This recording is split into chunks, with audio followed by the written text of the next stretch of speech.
IBN 7 हौसला है।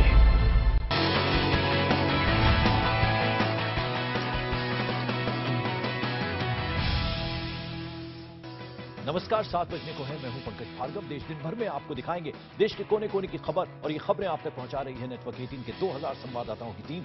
2000 reporters हर दिन आपके इलाके की हर बड़ी खबर आप तक पहुंचाएंगे सबसे सटीक और सबसे पहले। आइए पहले आपको लिए चलते हैं हरियाणा की खबरों के लिए अंकुश महाजन के पास।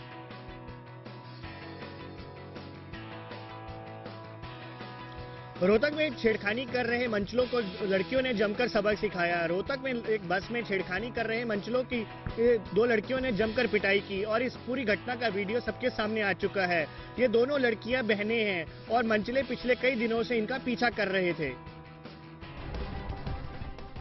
रोहतक के आईसी कॉलेज की बीसीए फाइनल ईयर की छात्राओं ने दिखा दिया कि वे किसी से कमजोर नहीं हैं। जब ये लड़कियां हरियाणा रोडवेज की बस में जा रही थीं, तो कुछ मनचले लड़कों ने उन्हें छेड़ना शुरू कर दिया।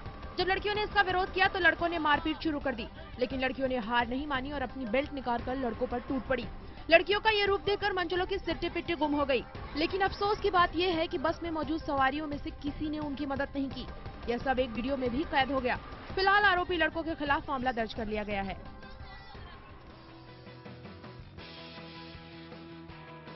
पलवल में 2 गुटों के झगड़े के बाद 3 भाइयों को चाकू मारकर गंभीर रूप से घायल कर दिया। अस्पताल में इलाज के दौरान एक भाई की मौत हो गई, जबकि 2 का इलाज जारी है। पुलिस आरोपियों की तलाश में जुट गई है। पुलिस के मुताबिक मरने वाले युवक का नाम योगेश है, जबकि उसके 2 अन्य भाई अजीत और अभय गंभीर रूप से घायल हो गए हैं। मृतक योगेश के भाई के मुताबिक गांव के ही 4 लड़के उनके घर के बाहर आकर गाली गलौज करने लगे। जब योगेश और उसके भाइयों ने विरोध किया तो उन्होंने तीनों भाइयों पर चाकुओं से ताबड़तोड़ हमला कर दिया। पुलिस के मुताबिक इलाज के दौरान योगेश की मौत हो गई, जबकि एक भाई को दिल्ली रेफर कर दिया गया है। पुलिस ने मृतक योगेश के परिजनों के बयान के आधार पर गांव के ही 4 लड़कों के खिलाफ हत्या का मामला दर्ज कर लिया है। योगेश रणबीर सिंह जाति जाट आरोह हटवावो चकूरा लगे हैं, उसको इलाज के लिए स्थापित है, तो बाद में ड्यूरिंग उसकी मौत हुई। अब चलते हैं कोलकाता मेरे सहयोगी विक्रांत के पास।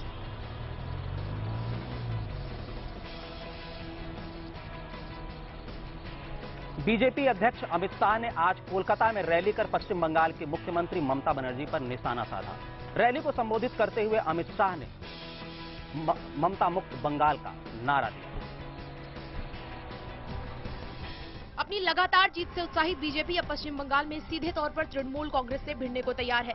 बीजेपी अध्यक्ष अमित शाह ने कोलकाता में रैली के माध्यम से 2016 की विधानसभा चुनाव का बिगुल फूंक दिया। शाह ने कहा कि ममता बनर्जी पश्चिम बंगाल के विकास में रोड़े अटका रही हैं। शाह ने कहा कि अगर राज्य में बीजेपी को बहुमत मिलता है तो 5 साल में पश्चिम बंगाल को विकसित राज्य बना देंगे। बंगाल के लोगों के दिल में बीजेपी ने जो जगह बनाई है, उससे बीजेपी को आप निकाल नहीं सकती। ये रैली दिखा रही है कि ममता दीदी, आपकी सरकार की उल्टी गिनती शुरू हो गई है, उल्टी गिनती शुरू हो गई है। भाषण के दौरान नमाज शुरू होने पर अमित शाह ने कुछ देर के लिए अपना भाषण रोक दिया था। उसके बाद उन्होंने दोबारा भाषण शुरू किया। प्रधानमंत्री नरेंद्र मोदी ने देश के पुलिसिया ढांचे को दुरुस्त करने के लिए स्मार्ट पुलिसिंग की हिमायत की है। प्रधानमंत्री का जोर एक ऐसे पुलिस बल पर है जो अपने खुफिया नेटवर्क की बदौलत कारगर ढंग से देश की कानून व्यवस्था को संभाल सके। असम की राजधानी गुवाहाटी में देश के आला पुलिस अफसरों को जुटाकर मोदी ने उत्तर पूर्व को उसकी अहमियत का एहसास कराया। इसके साथ ही प्रधानमंत्री ने कहा कि बदलते दौर में अगर बगैर हथियार और गोला बारूद के देश की कानून व्यवस्था चलानी है तो चाहिए स्मार्ट पुलिस। पुलिस प्रमुखों के सम्मेलन को संबोधित करते हुए प्रधानमंत्री ने चुटीले अंदाज में पुलिस की छवि बिगाड़ने के लिए फिल्मों को भी जिम्मेदार ठहराया। मैंने अभी बहुत कम ऐसी मूवी देखी कि जहां पुलिस के त्याग और तपस्या की कोई कथा आई हो, और उसके कारण जनमानस पर ऐसी छवि बन गई है। हमने स्पेशली एफर्ट्स करने चाहिए। भारत सरकार ने कोई पीआर एजेंसी कर करके ये सारे फिल्म प्रोड्यूसर से मिलना चाहिए, उनको बताना चाहिए, भाई ये क्या कर रहे हो आप लोग। पीएम मोदी ने असम वासियों को सुरक्षा का भरोसा दिलाते हुए कहा कि बाहर से आकर असम पर कब्जा करने वाले बांग्लादेशियों का रास्ता बंद करना है। उन्होंने ये भी कहा कि दिल्ली में बैठी केंद्र सरकार असम के हितों का ख्याल रखते हुए सभी वायदों को पूरा करेगी। देश दिन भर में आगे खबरों के लिए चलते हैं लखनऊ अनुराग त्रिपाठी के पास। इलाहाबाद के एक प्राथमिक विद्यालय में एक टीचर ने तीसरी कक्षा की छात्र को इतनी बेरहमी से पीटा कि उसकी आंख पर गंभीर चोटें आई हैं।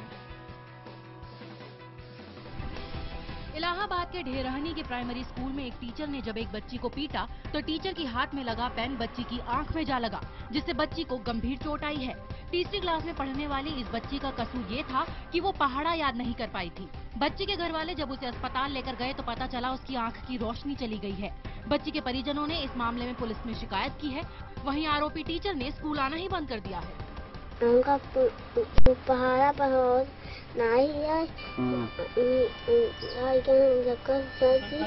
मार दे तब पेन गया। इलाहाबाद में चोरी की वारदातें रुकने का नाम नहीं ले रही। ताजा मामला नदिया पार्क इलाके का है, जहां पर चोरों ने SBI बैंक की एक शाखा को निशाना बनाया है। इलाहाबाद के सोराव इलाके में चोरों ने SBI की शाखा में सेंधमारी कर 3 लाख रुपए और लाखों के गहने उड़ा दिए। बताया जा रहा है कि अज्ञात चोरों ने गैस कटर और दूसरे औजारों से लैस होकर पूरी तैयारी के साथ इस वारदात को अंजाम दिया।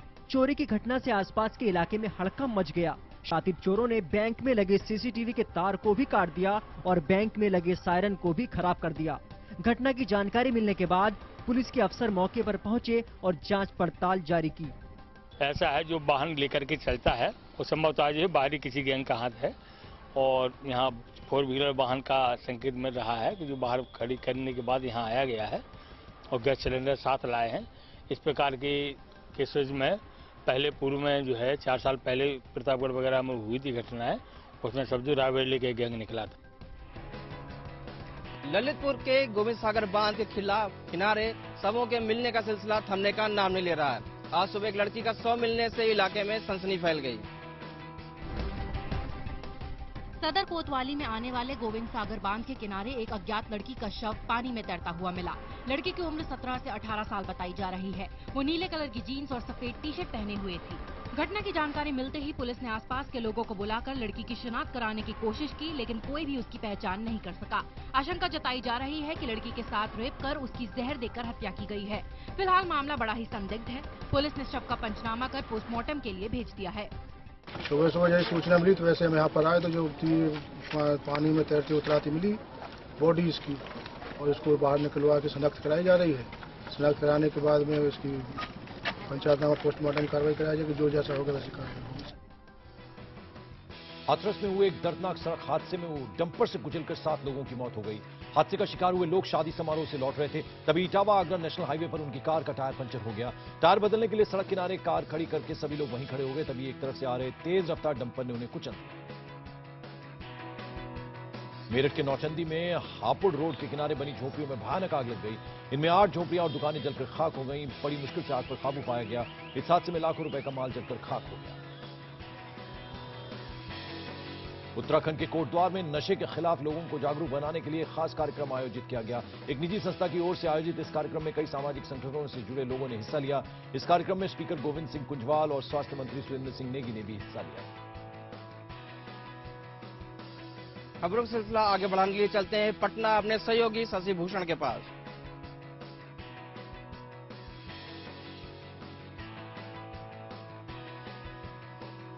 बिहार के परिवहन मंत्री रमईराम की बेटी गीता कुमारी को राज्य परिवहन प्राधिकार का सदस्य बनाया गया है।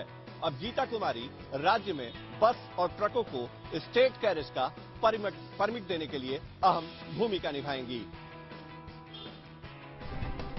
सरकारी आदेश पर गीता का मनोनयन कानून के खिलाफ नहीं है, लेकिन इस पद पर गीता का आना नैतिकता पर सवाल खड़े कर रहा है।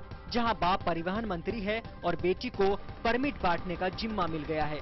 राज्य परिवहन प्राधिकार में अध्यक्ष समेत 5 सदस्यों की नियुक्ति की गई है। इसमें गैर सरकारी सदस्य के तौर पर बिहार के परिवहन मंत्री रमईराम की बेटी गीता कुमारी को भी सदस्य बनाया गया है। तो ऐसे निर्णयों से, मंत्री के ऐसे निर्णयों से अराजक माहौल राज्य के अफसरों के अंदर तैयार होता है और अफसरों में भी लूटने खसोटने की मानसिकता तैयार होती है। इसलिए भारतीय जनता पार्टी ऐसे नियुक्ति का विरोध करती है और मांग करती है कि मुख्यमंत्री को इस पर ध्यान देके जैसे उन्होंने अपने दामाद को हटवाया, उसी प्रकार से रमईराम जी की बेटी को भी हटाना चाहिए। पटना में आज run for clean and green Patna का आयोजन किया गया। इसमें एनसीसी के छात्र छात्राओं ने हिस्सा लिया। इस दौड़ का मकसद था लोगों को साफ सफाई के प्रति जागरूक बनाना और शहर को साफ रखने के लिए प्रेरित करना। एनसीसी दिवस के समापन के अवसर पर आज run for clean and green Patna का आयोजन किया गया, जिसमें एनसीसी के छात्र छात्राओं ने दौड़ प्रतियोगिता में भाग लिया। संजय गांधी जैविक उद्यान, पटना विमेंस कॉलेज, डाक बंगला, तीनों जगह से अधिकारियों ने झंडे दिखाकर प्रतियोगियों को गांधी मैदान के लिए रवाना किया। सभी छात्र छात्राओं ने मेरा सपना स्वच्छ पटना का नारा लगाते हुए बुलंद हौसलों के साथ दौड़ लगाई और लोगों को जागरूक किया। बहुत खुशी है, दोनों जगह बहुत अच्छा हमें समर्थन मिला और आप देख रहे हैं बच्चों में बहुत उत्साह है और मुझे यकीन है कि ये जागरूकता जो हम चाहते हैं वो लोगों में आएगा। आगे की खबरों के लिए चलेंगे भोपाल अपने सहयोगी मनोज शर्मा के पास। भोपाल में 48 साल की एक महिला ने अपने हौसले से एक मिसाल कायम की है। महिला ने जो धूम्रपान करने वाले लोग हैं उनको जागरूक करने के लिए 42 किलोमीटर की मैराथन दौड़ लगाई। महिला ने 26 साल पुरानी अपनी आदत को, धूम्रपान की आदत को छोड़कर इस कारनामे को अंजाम दिया। 48 साल की कृपा सागर रविवार को भोपाल की सड़कों पर 42 किलोमीटर दौड़ी और ये संदेश दिया कि हौसला हो तो सब कुछ हो सकता है। कृपा सागर ने 26 सालों तक धूम्रपान किया, लेकिन अब वो इसी बुरी आदत के खिलाफ सड़कों पर दौड़ लगाकर लोगों को जागरूक कर रही हैं। उनका कहना है कि दौड़ने का जुनून ही सिगरेट छोड़ने की ताकत देता है। कृपा पिछले 4 साल से इसी तरह सिगरेट छोड़ने का पैगाम देने के लिए अलग अलग शहरों में मैराथन कर रही हैं। उनके इस हौसले को देखकर कई लोगों ने धूम्रपान से तौबा करने का फैसला किया है। छत्तीसगढ़ के कोरबा में आदिवासी बच्चों को जन्म लेते ही एक खौफनाक अग्नि परीक्षा से गुजरना पड़ता है। इसमें बच्चे के पेट को लोहे की गर्म सलाखों से दागा जाता है।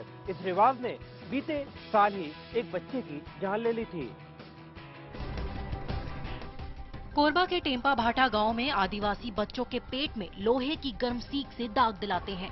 उनका मानना है कि इस तरह नवजात को सर्दी, जुकाम और पेट की बीमारियों से हमेशा के लिए निजात मिल जाती है। गांव में बच्चों से लेकर बड़ों तक के पेट पर इस तरह के दाग दिख जाते हैं। खाली हाथों है ना तो मैं हरे दे मोल नाती ने उतराला डभार। आदिवासियों की इस रोंगटे खड़ी कर देने वाली प्रथा ने दादर कला गांव निवासी पान सिंह कंवर के 2 माह के बेटे की जान ले ली। डॉक्टरों के मुताबिक इस तरीके से बीमारियों से छुटकारा मिलने की बात एकदम गलत है। ये सिर्फ अंधविश्वास है। छत्तीसगढ़ के राजनांद गांव में एक नवजात बच्ची कूड़े के ढेर में लावारिस हालत में मिली। बच्ची की किलकारी सुनकर लोगों ने उसे अस्पताल में भर्ती कराया। राजनांदगांव के कोतवाली थाना क्षेत्र के लखोली बैगापारा में एक दूध मुही बच्ची को कोई कूड़ेदान में फेंक कर चला गया। बच्ची की किलकारी सुनकर मोहल्ले वाले वहां पहुंचे और बच्ची को जिला अस्पताल में पहुंचाया। बच्ची के माता पिता कौन है अभी इसका पता नहीं चल सका है। पुलिस ने मामला दर्ज कर बच्ची के माता पिता की खोज शुरू कर दी है। एक मंदिर है बजरंगबली मंदिर, उसके बाजू में कूड़ादान में बच्ची पड़ी थी। हल्ला गुल्ला हो रहा था। जब मैं आई और आके देखी तो बच्ची पड़ी थी। उसको उठा के हॉस्पिटल 108 में लाई हूँ। बच्ची तो अभी ठीक ही है, नॉर्मल लग रही है। उसका वेट भी सामान्य ही है और अभी अच्छे से क्राई भी कर रही है बच्ची, जैसे नॉर्मल बेबी लोग रहते हैं वैसे ही। मध्य प्रदेश के रीवा में एक शख्स ने अपने अवैध संबंधों के चलते पत्नी की गला दबाकर हत्या कर दी और लाश को बोरे में बंद करके घर के पास नाले में फेंक दिया। जब इसकी जानकारी घर के लोगों को मिली तो उन्होंने तत्काल पुलिस को खबर देकर आरोपी पति मुकेश कुशवाहा को पकड़कर पुलिस के हवाले कर दिया। जानकारी के मुताबिक पत्नी पूजा ने पति के साथ गैर महिला के साथ संबंध का विरोध किया था। भोपाल में रोशनपुरा के बेतवा अपार्टमेंट में रहने वाले एक बुजुर्ग दंपति पर अज्ञात नकाबपोशों ने जानलेवा हमला किया। हमलावरों का बुजुर्ग दंपति ने जमकर सामना किया और शोर मचा दिया। अपार्टमेंट की 5वीं मंजिल पर शोर से आसपास के लोग जुट गए और एक नकाबपोश को पकड़ लिया और 2 फरार हो गए। हमले में बुजुर्ग दंपति घायल हो गए। भोपाल में आज लोगों ने जमकर राहगीरी डे का लुत्फ उठाया। भोपाल के बोट क्लब और शाहपुरा झील के पास सुबह लोगों की भीड़ उमड़ी और फिल्मी गानों से जुड़ी प्रतियोगिताओं और खेलों में हिस्सा लिया। राहगीरी के जरिए लोगों को सुबह उठने और सामाजिक संपर्क बढ़ाने के लिए प्रेरित किया जाता है। इस दौरान कुछ मुख्य सड़कों पर गाड़ियों की आवाजाही पूरी तरह से बंद कर दी जा रही है।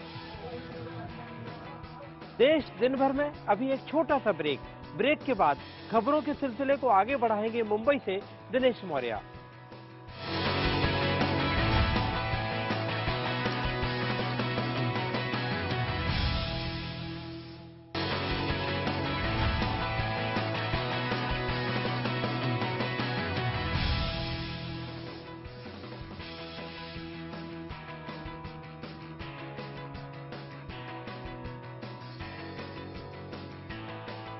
सीरिया में आतंकी संगठन ISIS के लिए लड़ने वाले आरिफ के खिलाफ नार्को और लाई डिटेक्टर टेस्ट करने की इजाजत के लिए कोर्ट में एप्लीकेशन NIA डाल सकती है। सूत्रों की माने तो NIA अरीब का नार्को और लाई डिटेक्टर टेस्ट कराकर ये जानना चाहती है कि आखिर इराक जाने से पहले अरीब किसके संपर्क में था। यही नहीं, NIA ये भी पता लगाने की कोशिश कर रही है कि अरीब किस तरह से आतंकी संगठन ISIS से जुड़ा। NIA अरीब के वापस लौटने के पीछे असल मकसद को भी जानना चाहती है। सूत्रों के मुताबिक नार्को एनालिसिस और लाई डिटेक्टर टेस्ट में अरीब कई और चौंकाने वाले खुलासे कर सकता है। अरीब को शुक्रवार को मुंबई लाया गया है। हैदराबाद में स्वास्थ्य की मजबूती के लिए बेहतरी के लिए रिलायंस जियो 10 के रन का आयोजन किया गया। सुबह सुबह हुई इस दौड़ में 15,000 लोगों ने हिस्सा लिया। हैदराबाद में रिलायंस जियो 10 के रन को मिल्खा सिंह ने हरी झंडी दिखाई। इस दौड़ से जमा होने वाले पैसे को चैरिटी के लिए इस्तेमाल किया जाता है। इस दौड़ का मकसद है आम लोगों को स्वास्थ्य के प्रति जागरूक बनाना और स्पोर्ट्स को बढ़ावा देना। हैदराबाद से पहले भी कई शहरों में इस दौड़ का आयोजन हो चुका है। राजस्थान के टोंक में खेत में सो रहे एक किसान पर जंगली जानवर ने हमला कर दिया, जिसमें उसकी मौत हो गई। सुबह गांव के लोगों को किसान की लाश मिलने पर घटना के बारे में पता चला।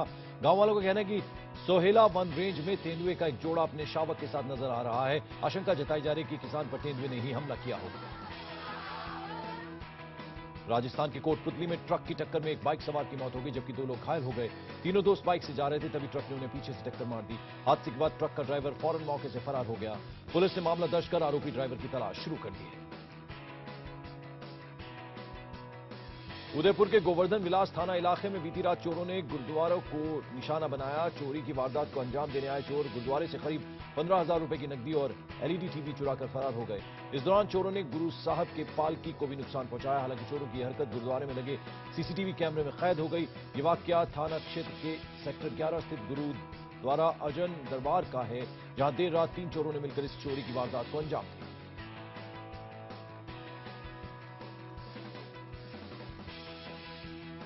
देश दिन भर में फिलहाल इतना ही। वक्त छोटे से ब्रेक के बाद भी IBN 7 पर खबरों का सिलसिला चलता रहेगा लगातार।